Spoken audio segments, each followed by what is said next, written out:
та панове, далі буде пряма трансляція Володимира Зеленського з України. Thank you very much for the introduction.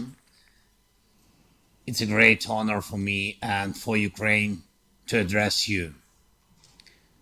Dear President Biden, Vice President Harris, dear members of Congress, Your Majesty King Abdullah, each and everyone who has faith. And I'm glad that for 70 years, this tradition of prayer breakfast, which was started during the time of President Eisenhower, has been preserved to this time. This is a symbol that despite any, even the worst circumstances, the best in people still prevails and prayer continues. If you recall the Psalms of David, you will pay attention to how often they ask the Lord to hear the prayer. We never know whether our prayer has come close to perfection and whether the Lord heard it. And that's why in harsh times, when we lose loved ones, when people lose their children, which is the worst thing, when life is at risk, when a criminal war is conducted against your people, faith may stagger. It happens that people think that God doesn't hear and will not hear prayer. And it is important for us as leaders of nations to resist despair. But you, Lord, are a shield around me, my glory, the one who lifts my head high. I lie down and sleep. I wake again because the Lord sustains me.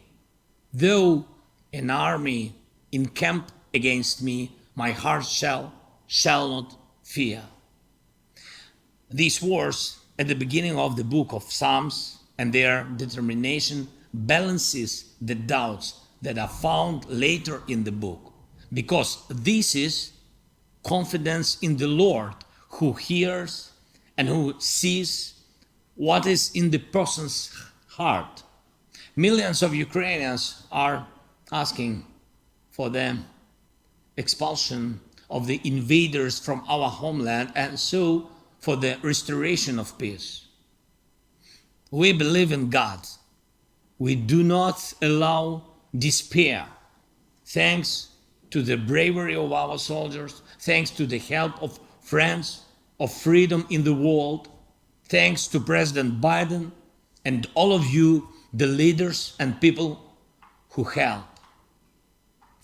And we have that chance, a chance to drive out the evil that came to our land under the Russian flag. We have a chance to make hope and history rhyme. These words were said at the prayer breakfast last year. This year we see in concrete actions, in our joint actions with you, how this chance is realized. We have been standing against evil for almost a year. We are united as we have not been for a long time, and we are brave. Our heroic soldiers have already hit evil on the battlefield. Did it happen only due to the efforts of just people, or were our prayers heard by God? None of us is allowed to know. And this is one of God's best incentives for people. One of the best stimuli is that majestic silence in which the human heart turns to God in prayer. When He gives a person the opportunity to become better, when He enables the actions of people to rhyme their own hopes with their own history. Does He help us with this? I'm sure He does. But people's actions are needed. You have to wake up to say that the Lord is sustaining you. And I thank you all, America. Thank you all, our friends in the world, for waking up together last year. We stand together and we must do everything we can together so that next year, on the first Thursday of February, we will be able to pray simply with thanks for the obtained salvation from evil. May the Lord protect you all. Слава Україні! Слава Україні! Героям слава!这个是一个特别的讲话啊，叫做早餐祈祷会啊，这个还真的不知道这是一个什么样的一个活动啊，咱不太懂。感谢一个玄字的朋友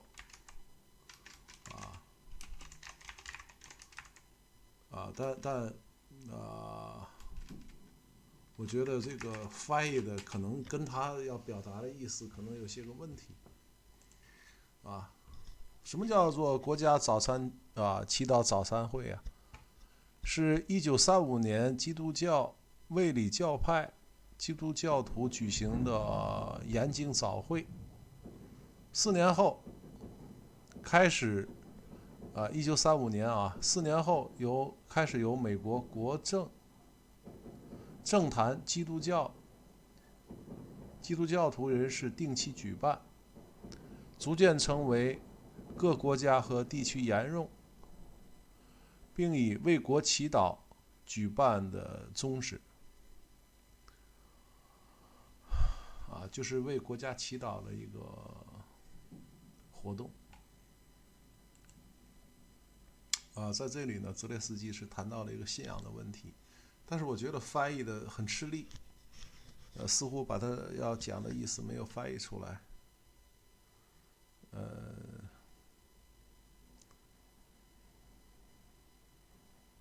也只能如此了。